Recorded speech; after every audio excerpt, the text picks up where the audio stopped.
கர்த்தருடைய பரிசு நாமத்திற்கு ஸ்தோத்திரம் உண்டாவதாக. இன்றைய ஜீவ வார்த்தை நிகழ்ச்சியை கேட்டுக்கொண்டிருக்கும் அனைவரையும் கர்த்தருடைய பரிசு நாமத்தினால் வாழ்த்துகிறேன், ஆசீர்வதிக்கிறேன். இன்றைய தின தியானத்திற்கு தேவன் கொடுத்த வேத பகுதி, அது சங்கீத புஸ்தகம், அதில் 62ஆம் சங்கீதம், அதில் 7ஆம் வசனம். சங்கீதம் 62:7.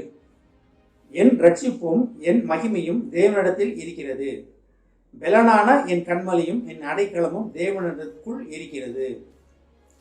இன்றைய தினம் இதை கேட்டுக்கொண்டு மகிமை, ரட்சிப்பு அனைத்தும் தேவனிடத்தில் இருக்கிறது என்று சங்கீதக்காரர் சொல்கிறார். அப்ப நம்ம மகிமையும் ரட்சிப்பும் தேவனிடத்தில் தான் உள்ளது. தேவன் ஒருவரால் மட்டுமே இந்த காரியங்களை செய்ய முடியும். நம்ம ரட்சிப்பு நம்ம அடிக்கடி நம்ம ரட்சிப்புனா என்னன்னு பார்த்துருக்கோம். பழைய வாழ்க்கையை விட்டு தேவனை நோக்கி திரும்புவது தான் உண்மையான ரட்சிப்பு.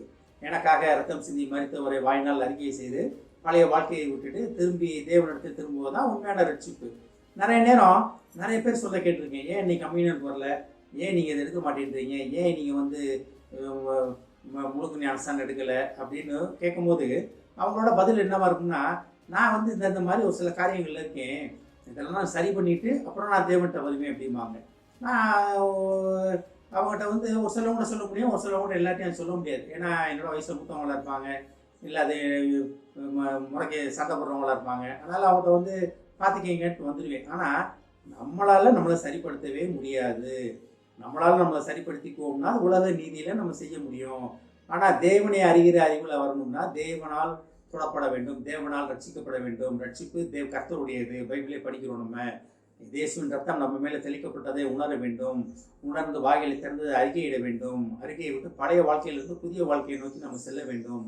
இதுதான் உண்மையான ரட்சிப்பு. வாய்னாலே அறிக்கை செய்யப்படும், இருதயத்தில் விசுவாசிக்கப்படும், வாயினாலே அறிக்கை செய்யப்படும்னு பைபிளை படிக்கிறோம். நம்ம இதெல்லாம் நடப்பது தான் ரட்சிப்பு. மகிமைன்னு என்ன?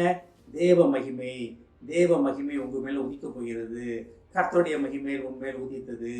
அப்போ தேவ மகிமை, அப்போ ரட்சிப்பும் மகிமையும் தேவன் ஒருவரால் மட்டுமே முடியும். இது சங்கீதக்காரர் ரொம்ப அழகாக தெரிஞ்சனால்தான் அவர் தைரியம் அதை பற்றி பேசுகிறாரு.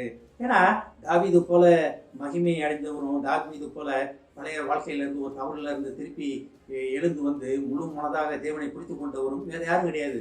அதுக்காக தாவீது பழைய வாழ்க்கையில் மோசமானவர்லாம் கிடையாது. அவர் சிறு வயது முதலே தேவனால் தொடப்பட்டவராக, தேவனை தேடுகிறவராக தான் இருந்தார். நடுவில் ஒரு ஸ்லிப்பாச்சு அவருக்கு. ஆனாலும் உடனடியாக எழுந்து நின்றார். உழுந்த இடத்துல அவர் நிற்கலை, உழுந்த இடத்துல கிடக்கல. அவர் திருப்பி உடனே எழுந்து நின்றார். தேவனால் அதை உணர்த்தப்பட்ட உடனே முழு மனதுடன் மன்னிப்பு கேட்டு அவர் பழைய வாழ்க்கைக்கு போகவே இல்லை. திருப்பி மறுபடியும் அவரோட வாழ்க்கையே திருப்பி பழைய மாதிரியே சிறு வயதில் எப்படி தேவனை நோக்கி இருந்தாரோ அதே மாதிரி தேவனை நோக்கி பார்க்க ஆரம்பித்து விட்டார். அதனால தான் சொல்றாரு, என் ரட்சிப்பும் மகிமையும் தேவனிடத்தில் இருக்கிறது. தேவன் ஒருவரே உங்களை மகிமைப்படுத்த முடியும். இயேசுவின் ரத்தம் ஒன்றுமே உங்களை ரட்சிப்பின் பாதையிலே நடத்த முடியும். அதனால நம்ம நானா என்ன சரி பண்ணிப்பேன் அப்படின்றது ஒருவேளை ஒரு சில காரியங்கள் நம்மளால சரிப்படுத்த முடியும். ஆனாலும் ரட்சிப்பு என்பது முற்றிலுமாக நம்மை தேவனை சார்ந்து கொண்டு பெற்றுக்கொள்ள வேண்டிய ஒரு காரியம். தேவன் ஒருவரால் மட்டுமே செய்ய முடிய ஒரு காரியம். மகிமை உலக ரீதியான மகிமை நீங்கள் எங்கேயோ போகலாம், எவ்வளோ இடத்துக்கு போகலாம். ஆனால் தேவனால் மகிமைப்படுவது என்பது அது ஒரு வித்தியாசமான காரியம். ஊழியக்காரங்க, உலகத்தை அசைத்த ஊழியக்காரங்கள்லாம் தேவனால் மகிமைப்படுத்தப்பட்டவங்க. உலகத்தை அசைத்த பெரிய பெரிய அரசியல்வாதிகள் அவங்களாம் உலகத்தால் மகிமைப்படுத்தப்பட்டவங்க. அவங்களுக்கு மறுபுறப்பில் என்ன இருக்குன்றது நமக்கு சொல்ல தெரியாது, அதை நம்ம சொல்லவும் கூடாது. அது தேவனுடைய சித்தம் அது எப்படின்றது. அப்போ ரட்சிப்பும் மகிமையும் தேவனிடத்தில் மட்டுமே உள்ளது. அதனால தான் சங்கீதக்காரர் சொல்றாரு, என் ரட்சிப்பும் என் மகிமையும் தேவனிடத்தில் இருக்கிறது, பெலனான என் கண்மலையும் என் அடைக்கலமும் தேவனுக்குள் இருக்கிறது. கண்மலை நல்லாவே தெரியும். அவர் இயேசு கிறிஸ்து ஒருவர் தான் கண்மலை. கண்மலை மேலே கட்டப்பட்ட வீடு நம்ம பைபிளில் படிக்கிறோம்.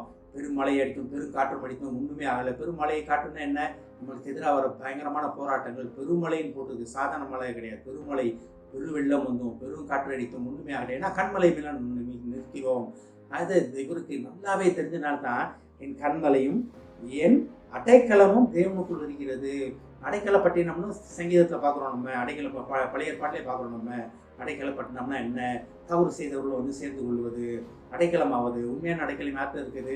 கர்த்தர் இடத்தில் உள்ளது. இது எல்லாம் சங்கீதக்காரி தெரிஞ்சனால்தான் அவர் அதை அனுபவித்து அதை ரசித்து அவர் அனுபவித்தனால்தான் அவர் அழகாக அவர் எழுதியிருக்கிறாரு. என் ரட்சிப்பும் என் மகிமையும் தேவனிடத்தில் உள்ளது, என் கண்மலையும் பாருங்க, பெலனான என் கண்மலையும் என் அடைக்கலமும் தேவனுக்குள் இருக்கிறது. இன்றைய தினம் நம்ம தேவனை அறிக்கையிட்டு தேவ மூலமாக ரட்சிப்படையவும் தேவனுடைய மகிமையை பெற்றுக்கொள்வதற்காக தேவன் இன்றைய தினம் நம்மளை அழைக்கிறார். நம்ம அதுக்கு என்ன பதில் சொல்ல போகிறோம் என்பதை நாமே ஆராய்ந்து பார்ப்பதற்காக தேவன் இன்றைய தினம் நம்மளை அழைக்கிறார். ஆமென். ஜெபிப்போம். எங்களை அதிகமாக நேசிக்கும் அன்பின் பரலோக பிதாவே, கர்த்தாவே, எங்கள் ரட்சிப்பும் எங்கள் மகிமையும் உம்மிடத்தில் உள்ளது என்பதை நாங்கள் அறிந்து அதன்படி நடக்க எங்களுக்கு உதவி செய்யும் ஆண்டவரே. தகப்பனே, நாங்கள் எங்கள் பழைய வாழ்க்கையை ஆயினாலே அறிக்கையிட்டு புதிய வாழ்க்கைக்கு உண்மை நோக்கி திரும்பி ரட்சிப்பின் பாதையிலே நடத்தப்பட உதவி செய்யும் ஆண்டவரே.